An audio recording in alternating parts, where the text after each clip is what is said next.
Shalom, shalom, frères et sœurs en Christ, et bienvenue à la rhapsodie de ce mercredi 5 février 2025. Rhapsodie écrite par le pasteur Chris Oyakilome. La lecture vous est offerte par les vérités de l'Évangile. Le thème d'aujourd'hui est hors de la juridiction des ténèbres. Le verset est pris de Colossiens 1, verset 13, qui nous a délivrés de la puissance des ténèbres et nous a transportés dans le royaume de son Fils d'amour. Alléluia. Le pasteur Christ nous dit qu'une autre bénédiction essentielle de notre salut en Jésus-Christ est la délivrance de la juridiction des ténèbres. Rappelez-vous ce que nous avons dit du salut qui est dans l'une de nos études précédentes. La délivrance, la plénitude et la préservation.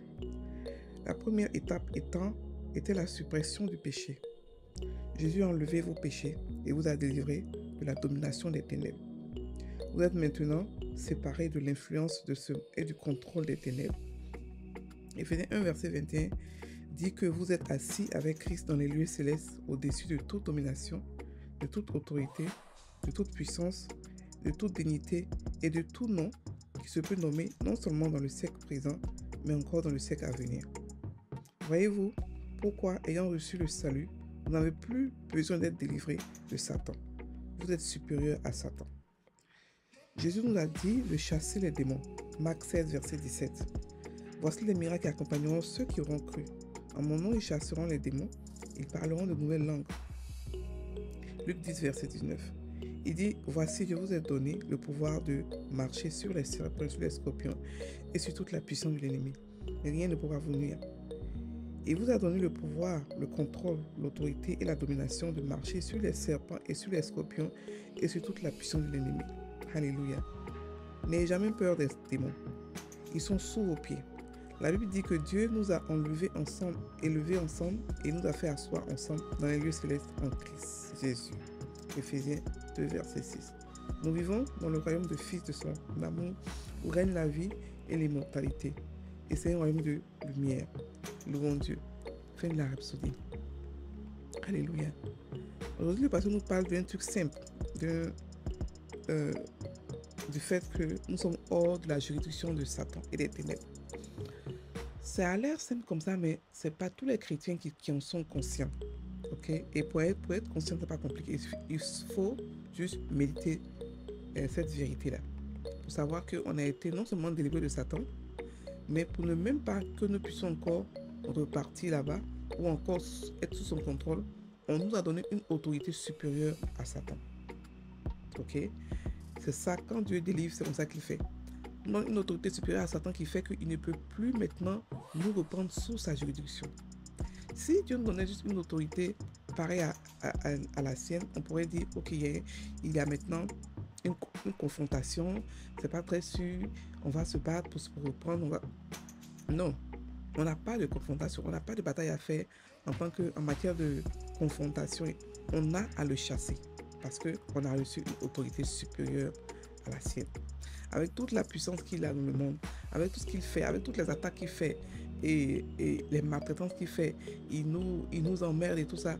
Avec tout ce qu'il fait là, nous, le corps de Christ, et chacun de nous individuellement a une autorité supérieure. Donc on a le pouvoir de chasser de nos familles, de nos pays, de nos nations. On a le pouvoir de le faire.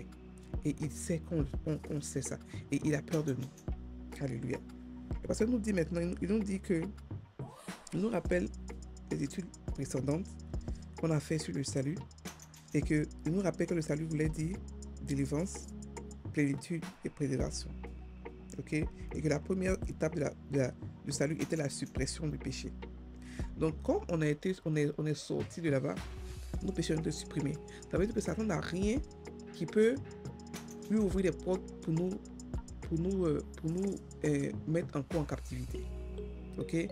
On peut te libérer de quelqu'un, mais tu peux avoir des choses qui vont faire qu'il peut encore réclamer parce que il te regarde, tu lui ressembles ou tu as ses affaires. Vous comprenez? Mais ce que Dieu a fait, c'est que il nous a enlevé le péché qui faisait que Satan pouvait avoir accès à nous. Parce que la nature qu'on avait avant était la nature pécheresse. Et ça, Satan, c'était sa juridiction. Il pouvait nous manipuler comme il voulait. parce on avait sa nature à lui, la nature du péché. Maintenant qu'on a une autre nature, on est pour lui un mystère. On est devenu pour lui nos pires ennemis, son pire ennemi. C'est vrai qu'avant, il nous détestait, mais maintenant il y a une raison bien précise pour nous détester. On a maintenant une nature supérieure. Imaginez un bourreau qui vous met en prison pendant des années ou qui vous maltraite pendant des années et quand vous vous réveillez, vous avez maintenant un statut supérieur au sien. Vous pouvez maintenant le contrôler.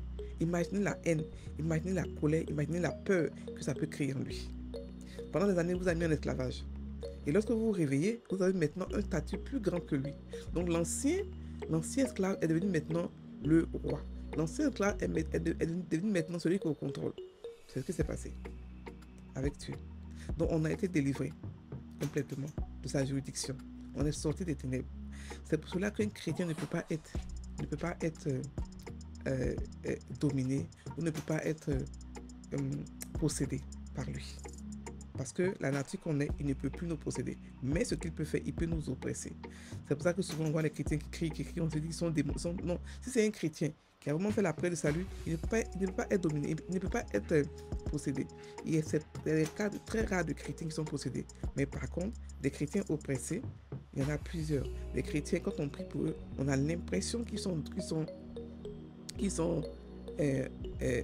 possédés parce que c'est les mêmes manifestations, mais ils ne sont pas forcément possédés, ils sont oppressés. Il peut aussi y avoir des chrétiens qui n'ont pas fait la prière de salut, qui sont venus comme ça juste, qui ne sont pas encore chrétiens, mais qui ne savent pas. Ok, comme étant donné qu'ils n'ont pas fait la prière de salut, ils ont encore la nature du péché, donc eux, on peut les dominer. Donc on doit comprendre une chose importante. Il n'y a pas de délivrance pour le chrétien. Ok. Maintenant le verset nous dit, parce que continue nous disant que on a été assis dans les lieux célestes avec Christ. C'est-à-dire que quand le jour où on a intronisé Jésus, comme quoi ayant le plus grand nom du monde, quand Dieu est intronisé, quand Dieu l'a consacré, quand Dieu l'a élevé, ce jour-là, on était en lui. On a reçu la même élévation. On a reçu le même nom. On a reçu tout. Donc, on a enlevé au-dessus de toute domination, toute autorité, de toute puissance, de toute dignité, de tout nom. Non seulement le nom, mais passé, présent, futur. C'est-à-dire qu'il n'y a pas un nom qui va être créé qui sera plus grand que le nom de Jésus qu'on a reçu. Ça n'existe pas. Et c'est pour l'éternité. Dieu a choisi ça comme ça pour l'éternité. Il a établi Jésus roi pour l'éternité. Et nous aussi, on est établi pour l'éternité, roi dans les cieux. Donc, étant dans des lieux très élevés, au-dessus, bien au-dessus, ça veut dire que dans les cieux là-bas, la place où nous sommes, si les cieux avaient un plafond, après nous, il y avait le plafond. Il n'y a plus rien encore. Il n'y a plus rien. Donc, Satan est très, très en bas. On est en haut. Et puis, il y a les cieux qui sont là, qui sont juste en bas de nous, avec les anges et tout ça. Et puis, on descend, on entend, il y a la terre. Et puis, on va. Maintenant, il y a les ténèbres. Donc, on est complètement au-dessus. Mais complètement au-dessus. OK? Donc, on n'a plus besoin, à cause de cela, d'être délivré de Satan qui est juste en bas là-bas, au fond là-bas. Nous, on est en haut. Nous, on n'a pas besoin d'être délivré. Mais c'est la conscience de cela. C'est la conscience de cela qui fait la différence. Et vous allez me dire, mais il y a des familles où, même quand on vit en crise, ils ont encore des malédictions qui persistent. Non. La malédiction, quand tu vis en crise, la malédiction n'a plus de pouvoir sur toi.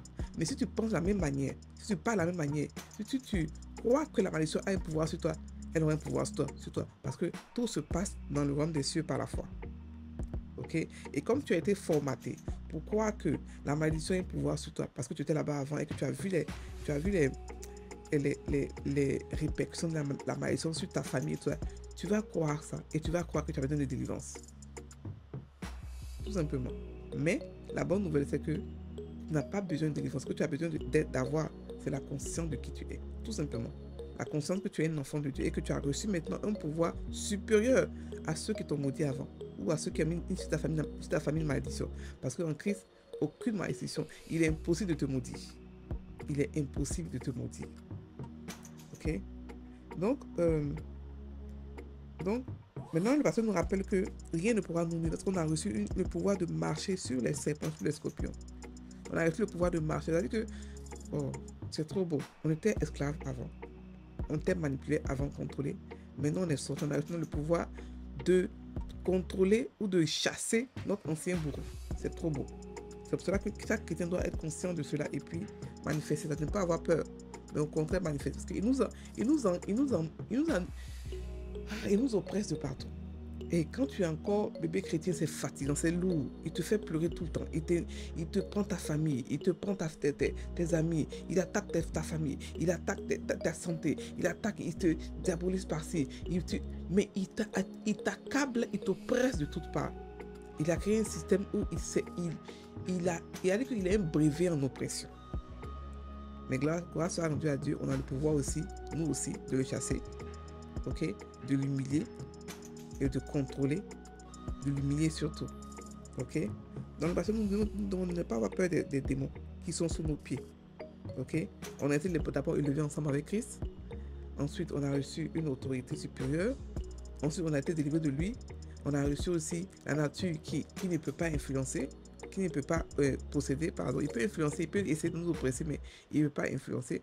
Donc, il n'y a pas de raison pour encore avoir peur de lui. Il n'y a pas de raison pour pleurer chaque fois qu'il envoie ses flèches ou ses choses. OK? Alors, on n'a plus sa juridiction. Donc, on vit maintenant dans un royaume qui est au-dessus, un royaume de lumière où règne la vie, l'immortalité, l'amour. Amen. On va prendre la prière. Cher Père, je te prie de m'avoir transféré. Je te remercie de m'avoir transféré dans le royaume de ton cher Fils, Jésus-Christ. Satan n'a aucune autorité sur moi, car je vis dans le glorieux royaume de la lumière. Je marche dans la victoire, libéré du contrôle des ténèbres, et je règne dans la vie par le Christ. Amen. Alors, ces choses vont marcher seulement si on est conscient de cela. Et pour en être conscient, il faut le méditer. Il faut le méditer, il faut l'accepter, il faut se l'approprier. Il faut dire qu'effectivement, je suis celle-là qui contrôle, qui a maintenant une autorité supérieure à Satan. Je suis celui-là. On va méditer sur le verset d'ouverture. OK? Qui nous a délivrés de la puissance des ténèbres et nous a transportés dans le royaume de son Fils d'amour. J'ai été délivré. Oh, Kantarabata, des ténèbres. J'ai reçu une nature supérieure. Oh, à Satan. J'ai été transporté au Kata dans le royaume des ténèbres, pardon, dans le royaume de lumière. Et Kantakata. Satan n'a aucune autorité sur moi. Aucune. Je ne suis pas sous sa juridiction. Je ne suis pas une pécheresse qu'il peut contrôler, qu'il peut manipuler. Non. Maintenant, c'est moi qui suis au pouvoir. C'est moi qui ai le contrôle. Je le chasse dans ma famille. Je le chasse dans mes affaires. Je le chasse dans mes enfants. Je le chasse partout. Où moi je suis, il ne peut pas rester. Où moi je suis, je suis au contrôle complètement de mon environnement. Quelles que soient les oppressions qu'il envoie, quelles que soient les attaques qu'il envoie, je suis toujours vainqueur. Parce que tout ce qui est né de Dieu triomphe de ce monde, triomphe de Satan, triomphe du péché, triomphe de la maladie, de la pauvreté. Il ne peut rien contre moi. Il peut essayer, mais il ne peut rien contre moi. Parce que je sais qui je suis. Je sais qui je suis. J'ai été transféré du royaume de Satan. Oh, Kanta va délivrer totalement et pour toujours, pour l'éternité, sans moyen de retour. Je ne peux pas être dominé par lui. Parce que je sais qui je suis.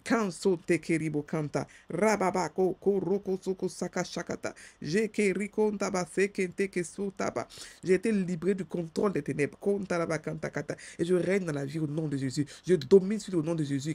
Je le chasse au nom de Jésus. J'ai reçu le nom par lequel je peux dominer sur lui quand je veux, où je veux. Je suis au contrôle de ma vie. Alléluia. Alléluia. Donc, vous voyez, vous le méditez comme ça. Et puis, quand vous êtes rempli de l'esprit, vous commencez à le chasser dans vos familles, de manière spécifique, dans vos affaires, dans vos familles, dans partout où il est. Tout voyez un problème quelque part, chassez-le. C'est pas que c'est lui, chassez-le. Tout simplement. OK? Soyez bénis.